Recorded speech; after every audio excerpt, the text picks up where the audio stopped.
Kembali berjumpa dengan saya, Herzman Arif dari Forum News Network. Jadi kejauhan saya melihat Bung Rocky mengenakan udang nih. Kelihatannya kalau saya lihat sih mau mirip-mirip di Bali nih, Bung Rocky. Oh, ini udeng dari Buton, dari kerajaan Buton. Sebagai tanda Kerajaan kepanglimaan. Buton.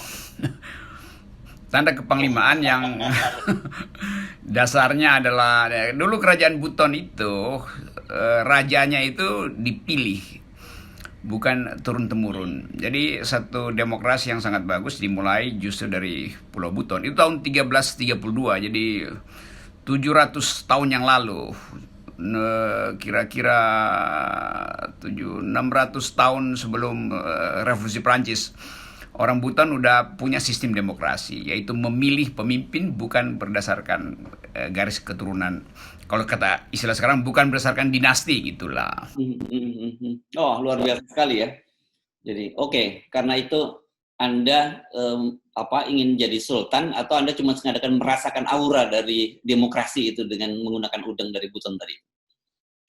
Saya ingin merasa jadi sultan, sultan yang dipilih oleh rakyat. Hmm. Oke, ya kita balik lagi ke Jakarta, kondisi Jakarta ini. Saya membaca sebuah berita ini bahwa staf khusus di staf ahli di KSP ini, Bung Doni Gahral Ahdian, Anda kenal, pasti kenal, menyatakan bahwa tindakan penurunan atau pernyataan Pangdam Jaya yang ingin membubarkan FPI itu dipastikan bukan dari instruksi dari istana, dalam ini presiden atau kepala staf Pak Muldoko. Ini kan jadi menarik nih, karena kita ingat beberapa pekan yang lalu kita pernah berbicara tentang statement Pak Muldoko yang menyatakan bahwa yang berhak menyampaikan pernyataan atas nama istana itu hanya 3 orang, yakni Pak Muldoko sebagai KSP, kemudian Mensekap Pramono Anung, dan juga Mensesnek Pak Pratikno. Nah, ini tiba-tiba sekarang dalam situasi yang sangat serius seperti ini, ketika orang mulai ribut-ribut soal Pangdam Jaya, muncul statement dari Doni, Bung Rocky. Ini bahayanya kalau istana tidak mampu merumuskan situasi, lalu berupaya untuk menguji opini publik dengan mengumpankan seorang staf KSP itu. Jadi bahaya Pak Muldoko, karena dia janjikan bahwa yang resmi itu hanya 3 orang, Pratikno, Pramono Anung, dan Muldoko sendiri. Maka publik akan bertanya, apa Pak Muldoko tidak berani untuk merumuskan pikiran istana sehingga harus mengirim juru bicara lagi itu. Jadi kelihatannya isi dari pihak istana di dalam menghadapi keadaan masyarakat yang sekarang berdebat keras tentang apakah dibenarkan tentara masuk dalam perpolitikan sipil, kelihatannya dihindari oleh istana tuh. Jadi diam-diam sebetulnya istana bersikap defensif sekaligus agresif gitu. Jadi defensif untuk mengatakan bahwa itu bukan urusan kami tidak meminta Pangdam untuk ikut dalam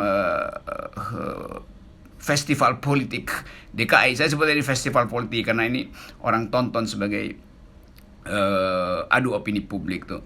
Jadi bahaya betul kalau istana tidak secara konklusif menentukan apakah ini salah atau bisa dibenarkan.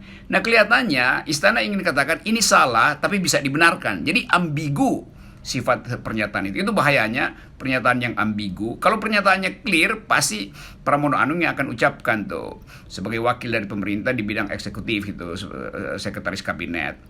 Jadi itu kesimpulan kabinet. Kalau ini adalah urusan tata cara bernegara, maka Pratikno yang mesti ucapkan sebagai Menteri Sekretaris Negara. Atau kalau ini dimintakan secara khusus untuk diterangkan pada publik oleh Presiden, maka Muldoko sebagai Kepala Staf mengucapkan. Jadi bukan juru bicara kaleng-kaleng yang mesti menghadapi pers sehingga terjadi ketidakutuhan informasi lagi tuh. Ini boleh dianggap blunder berikutnya yang akan jadi meme baru lagi di dalam perdebatan politik Jakarta hari-hari ini.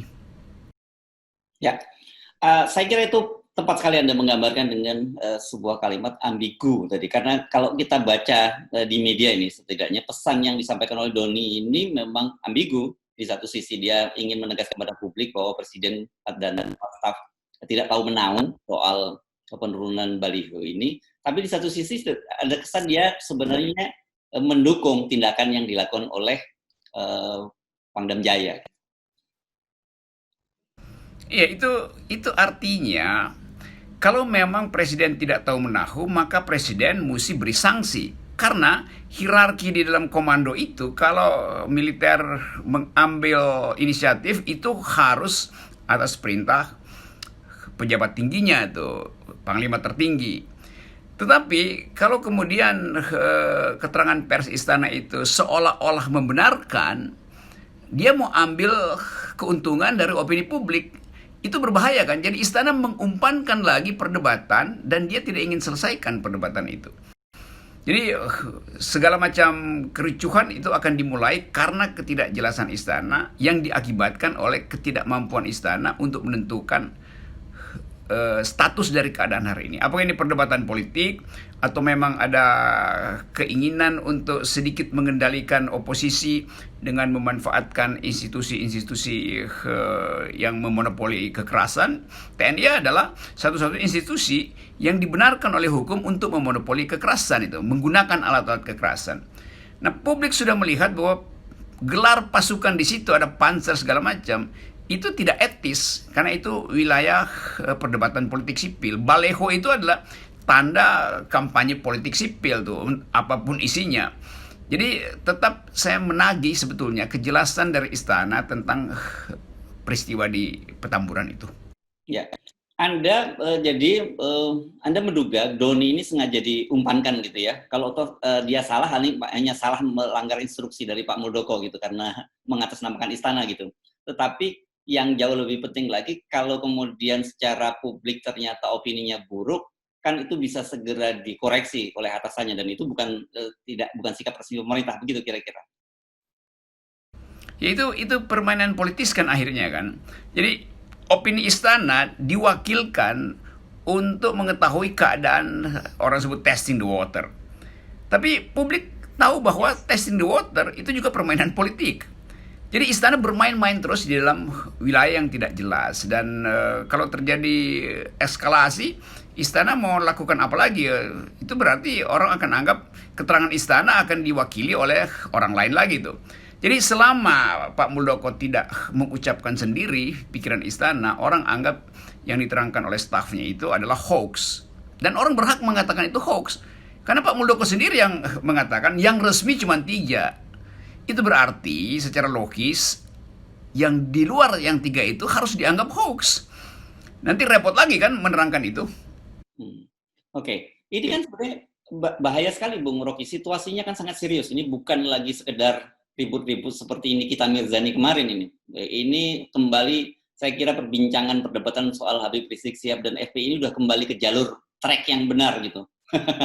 Tidak gosip atau politainment seperti kemarin-kemarin itu. Betul. Kan yang di publik sekarang pertanyaannya, boleh nggak militer itu memberi keputusan terhadap perilaku, sebetulnya perilaku politik atau perilaku publik FPI. Menurut saya, militer boleh mengevaluasi keadaan, tapi dia tidak boleh memutuskan. Karena militer itu adalah peralatan negara, alat itu tidak boleh mengambil keputusan, itu tetap keputusan politik. Jadi kalau militer misalnya, Pak Pangdam menganggap, wah itu Habib Rizik keterlaluan, itu adalah kesimpulan pribadi beliau sebagai warga negara. Kalau itu kesimpulan institusi, juga nggak ada soal. Tapi kesimpulan itu harus disampaikan pada presiden, supaya presiden yang putuskan turunkan baliho atau enggak. Jadi tidak boleh Pangdam mengambil keputusan. Pangdam boleh membuat kesimpulan, tapi jangan membuat keputusan. Itu etikanya begitu, dan etika itu diatur di dalam undang-undang. Nah karena itu sekarang yang terjadi adalah orang mengingat kembali apakah ada upaya yang sebetulnya diselundupkan oleh istana yang samar-samar, yang kemudian ditafsirkan oleh Pangdam. Ini bahayanya tuh, kalau informasi istana itu samar-samar, ya Pangdam bisa salah tafsirkan. Mungkin Pangdam menganggap bahwa ya istana mengizinkan secara diam-diam, namanya tacit agreement, untuk memberi sinyal bahwa ada yang terganggu keutuhan berbangsa. Tapi itu bukan dimaksudkan untuk memerintahkan Pangdam menurunkan baliho kan. Itu poinnya orang tagih. Kenapa Pangdam yang mengambil inisiatif untuk menurunkan baliho tuh? Kita udah dengar keterangan Pangdam bahwa Habib Rizik gini gini gini. Wah, boleh aja itu sebagai kesimpulan. Nah, kesimpulan itu boleh dilaporkan pada penegak hukum, tapi sekali lagi bukan wilayah pengambilan keputusan Pangdam untuk menurunkan baliho itu. Saya hanya menerangkan norma di dalam hubungan sipil militer yang sudah kita tetapkan sejak reformasi itu. Ya, kemarin kan Anda menyinggung tentang bahwa apa yang dilakukan Pangdam ini akan memperburuk citra pemerintahan Jokowi di dunia internasional. Karena kan selama ini juga beberapa banyak pengamat di internasional menilai bahwa kita ada kecenderungan kembali pemerintahan Jokowi ini menjadi authoritarian gitu. Dan dengan kembalinya TNI dilibatkan dalam persoalan-persoalan yang menyangkut wilayah sipil ini kan menjadi sempurna tuduhan semacam itu. Betul. Satu waktu saya, mungkin setahun 2 tahun lalu, saya diundang oleh TNI untuk memberi kuliah umum di Sesko TNI di Bandung, itu Sekolah Staf dan Komando TNI itu pusat pendidikan tertinggi yang ikut di situ rata-rata kolonel. Seorang kolonel, waktu saya beri kuliah umum, kolonel itu bertanya pada saya, apa yang sebetulnya yang dimaksud dengan supremasi sipil? Apakah orang sipil menguasai militer? Saya terangkan bahwa yang supreme itu bukan sipilnya, tapi value civilian value, nilai-nilai sipil itu yang supreme. Sehingga kalau misalnya jenderal ngebut di jalan, dia nggak diizinkan kecuali dalam keadaan perang. Ada mobil tentara menerobos lampu merah, nggak boleh. Karena lampu merah itu aturan sipil. Kecuali ada diskresi dalam keadaan darurat. Itu yang mesti diterangkan tuh. Jadi sebetulnya pembicaraan tentang relasi sipil militer belum selesai sampai sekarang. Misalnya, presidennya adalah seorang militer. Dia tetap diatur oleh nilai-nilai sipil dalam pemerintah tuh. Jadi itu soalnya tuh, sehingga publik internasional sedang meraba-raba apakah Indonesia betul-betul menerapkan civilian values atau itu sekedar slogan, sehingga peristiwa di Petamburan akan dikaitkan lagi dengan ukuran-ukuran demokrasi modern. Nah, hal-hal begini yang seharusnya diterangkan secara konseptual, secara jernih oleh istana, supaya sekarang kan masyarakat menganggap bahwa ya memang TNI berhak untuk peka terhadap gangguan keamanan. Ya itu betul. Kepekaan itu memang melekat di dalam doktrin tentara yang disebut army readiness, yaitu kesiagaan setiap saat. Nah, kesiagaan itu hanya boleh digelar bila sudah diputuskan di istana tuh. Karena tentara tidak boleh mengambil inisiatif untuk memulai satu operasi yang berbasis penggunaan alat-alat senjata segala macam tuh. Itu adalah keputusan masyarakat sipil sebetulnya. Dalam soal itu LSM benar. LSM ingin mengevaluasi apakah Pak Presiden mengerti etika dari civilian value. Jadi sebetulnya kita sekarang masuk pada perdebatan akademis tentang hubungan sipil militer yang udah jadi bagian dari percakapan 20 tahun lalu. Saya udah dengar keterangan ini dari Pak Susilo Bambang Yudhoyono, dari Pak Agus Wijaya, siapa lagi itu, Agus Wirahadikusuma. Karena dulu soal-soal beginian kita bicarakan di universitas. Jadi UI dulu punya hubungan dengan beberapa yang disebut reformis tentara dan kita diskusi rutin soal itu. Jadi sayang sekali kalau kita masih harus balik ke 20 tahun yang lalu untuk menerangkan tentang apa itu yang disebut sebagai supremasi dari nilai-nilai sipil, the supremacy of civilian values. Ya, Bung Rocky, kita kan paham bahwa militer itu adalah institusi yang hierarkis gitu, dan semuanya itu ada jalur komando. kita bisa yang paling menarik sampai hari ini kita tidak mendengar sedikit pun komentar dari Kepala Staf Angkatan Darat, juga kemudian dari Panglima TNI tentang apa yang terjadi dengan Jakarta. Yang kemudian kita muncul, begitu juga dengan Istana, tapi kemudian yang kita muncul dari Istana adalah dari staf ahli di KSP yang kita kemudian menjadi ragu-ragu apakah itu sikap resmi atau kita menganggap secara formal kalau meminjam istilah penegasan Pak Muldoko ini pasti bukan sikap resmi. Memang diam-diam sebetulnya percakapan di publik mengarah pada tuntutan agar supaya kejelasan wilayah aktivitas militer itu diterangkan kembali. Nah, kalau itu diterangkan kembali, dia akan buka perdebatan panjang lebar. Nanti akan masuk apakah tentara punya hak asasi manusia. Lo nggak bisa kan kita ulangi perdebatan itu kan. Militer itu institusi itu. Jadi kalau ada pelanggaran hak asasi manusia terhadap seseorang yang berpangkat militer, bukan pada institusinya itu. Jadi problem-problem ini saya ikuti banyak debat di dunia akademis dalam 2 hari ini. Itu menerangkan bahwa perdebatan politik akhirnya harus diterangkan ulang oleh mereka yang pernah menjadi pemandu ketika ABRI betul-betul memutuskan untuk keluar dari politik dan menjadi tentara profesional. Nah, ini yang saya sebut harus diterangkan oleh Pak Muldoko, oleh Menset, atau siapa aja. Yang paling patut sebetulnya Pak Muldoko, karena ini menyangkut pengetahuan tentang hubungan sipil militer. Kenapa itu harus diterangkan? Karena dunia internasional menunggu akibat turunan dari peristiwa ini. Karena ini sangat serius. Buat dunia internasional, ini semacam paradoks bahwa Indonesia sedang meniti jembatan demokrasi, tapi tiba-tiba ada halangan dengan peristiwa ini. Mungkin orang anggap ini sudah kecil, tapi bagi pengamat internasional ini soal yang serius. Jadi itu saya kira yang harus diterangkan oleh KSP sendiri, oleh Pak Muldoko sendiri, bukan oleh stafnya.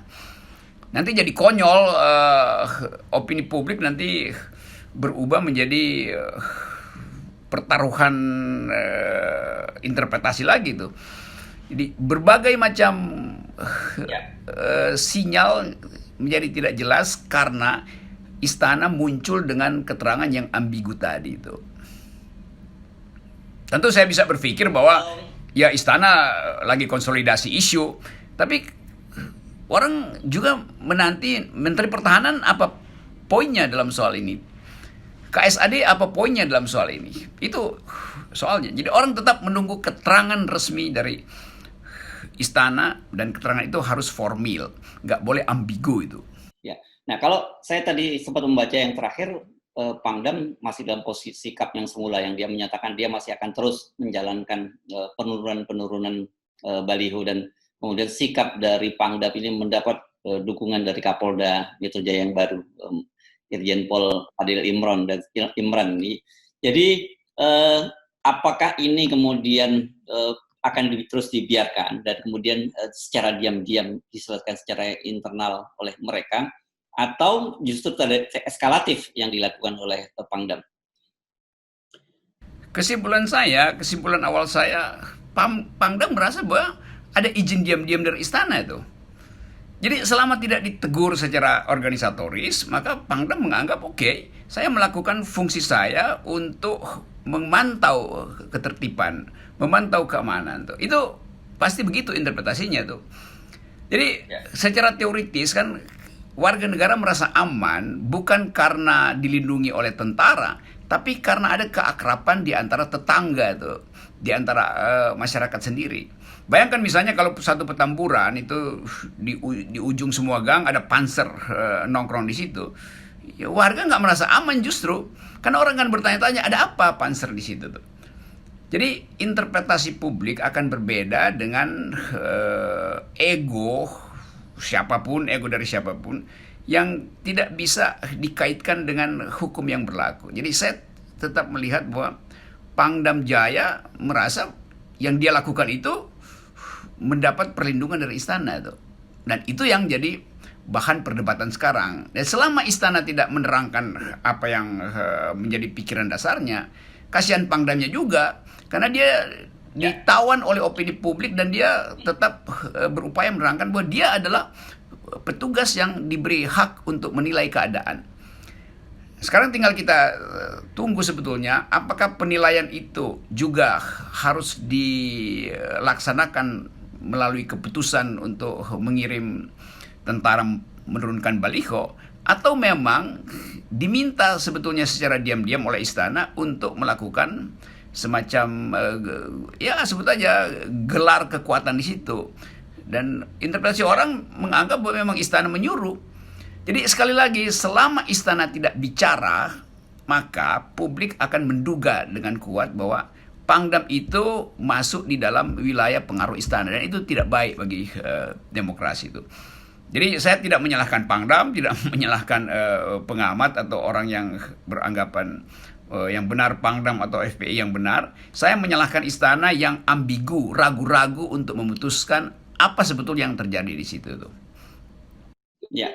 Nah, saya memang sepakat juga, saya tidak ingin terlalu masuk ke wilayah yang saya kira tidak terlalu urgent, yakni berkaitan dengan soal perebutan kekuasaan gitu di kalangan TNI. Artinya apa? Kan kemudian muncul isu gitu bahwa karena Kapolda dicopot, jadi sekarang ini Pangdam ingin menunjukkan bahwa dia bekerja sehingga dia tidak dicopot, bahkan mungkin akan dapat promosi menjadi bintang 3 atau kemudian terus sampai ke Kasat, karena kalau lihat dari angkatannya dia 88 ini dia masih punya waktu pensiun sampai 3 tahun, jadi masih ada banyak kesempatan. Tapi menurut saya ini terlampau kecil dibandingkan dengan isu besar yang jauh lebih besar tadi tentang civilian supremacy dalam sebuah negara demokrasi seperti yang kita bahas. Nah itu seandainya Pak Pangdam dapat promosi, itu persoalannya justru bertambah dalam. Jadi publik akan benarkan bahwa berarti istana bermain politik tuh dengan menyuruh atau mengindikasikan keadaan sehingga Pangdam mengambil kesimpulan bahwa militer harus mengoperasikan tentaranya di Petamburan. Itu kan akan dicatat orang dan kemudian akan dipersoalkan 2-3 tahun ke depan. Nah 2-3 tahun ke depan ada perubahan politik. Bahaya lagi kalau menjelang 2024 soal semacam ini diungkit lagi itu.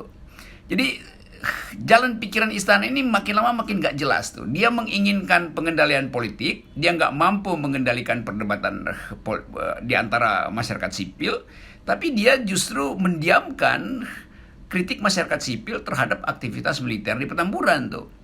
Jadi pembiaran ini kan menunjukkan bahwa istana sebetulnya ingin mencari untung dari opini publik, sekaligus ingin memberi kesan bahwa keadaan hari ini bisa dia kendalikan dengan peralatan kekerasan. Itu yang buruk sebetulnya tuh. Padahal ini cuma persaingan, kan ini persaingan biasa antara Habib Rizik dengan Presiden Jokowi kan. Bagi saya ini persaingan biasa aja. Dan tidak perlu ditafsirkan bahwa tentara sudah merumuskan Petamburan itu sarang radikal. Petamburan itu adalah tempat operasi mempersiapkan penggantian dasar negara. Kan itu berbahaya kan? Tafsir itu sekarang beredar di masyarakat tuh. Padahal sebetulnya Pangdam hanya ingin memperlihatkan supaya ada ketegasan terhadap keadaan di Petamburan. Lalu dikaitkan lagi dengan Anies ada di situ. Jadi interpretasi menjadi ngawur karena istana ambigu untuk menentukan status dari keadaan di Petamburan itu. Ya, saya kira kita sangat masih akan terus memantau, sangat menarik bagaimana perkembangan lebih lanjut, karena jangan lupa kita ingat kepada publik bahwa ini sekarang perdebatannya sudah menjadi sangat substansial dan krusial gitu ya. Tidak sekedar hanya soal Nikita Mirzani, tetapi ini berkaitan dengan eksistensi negara demokrasi. Jadi bukan menurunkan baliho dan menaikkan Nikita, tapi ini persoalan yang jauh lebih serius, yakni menyangkut masalah masa depan demokrasi kita. Gitu ya, Bung Rocky ya? Ya, saya kira itu yang mesti kita tekankan supaya arah demokrasi kita menjadi jelas bagi masyarakat sipil, menjadi jelas bagi institusi TNI. Nah, keterangan-keterangan yang berseliweran hari ini harusnya dihentikan dengan satu keterangan resmi dari istana itu. Itu akan membuat kita bahagia karena menganggap bahwa polemik ini sebetulnya hanya sekedar persaingan persaingan politik sipil. sehingga meme segala macam bisa dihentikan, karena ada meme yang udah sampai mengolok-olok institusi TNI walaupun dalam bentuk satir, tapi itu membahayakan dan buruk bagi kesehatan masyarakat kita tuh. Jadi saya berharap ada satu solusi yang sebetulnya harus diucapkan secepat-cepatnya oleh istana tuh, supaya Pak Pangdam juga bisa bekerja kembali sebagai tentara profesional. Habib Rizik bisa mengerti bahwa keadaan semacam ini juga membuat dia berpikir untuk ya mengedit bahasanya, karena ini cuma soal penggunaan bahasa yang kadang-kala tidak bisa diterima oleh kuping umum. Saya kira itu soalnya. Baik, terima kasih Bung Rocky. Selamat menikmati hari-hari menjadi Sultan Buton. Ya, minimal mimpi demokrasi. Imajinasi saya selalu pergi pada Buton. Ya, minimal dengan mengenakan udeng tadi. Saya nggak tahu orang Buton menyebutnya apa. Oke. Apa menyebutnya itu orang Buton? Aduh, ada bahasanya, saya lupa catat tuh. Karena terlalu banyak istilah beredar hari-hari ini. Yes, oke. Selamat menikmati. Salam akal sehat. Salam.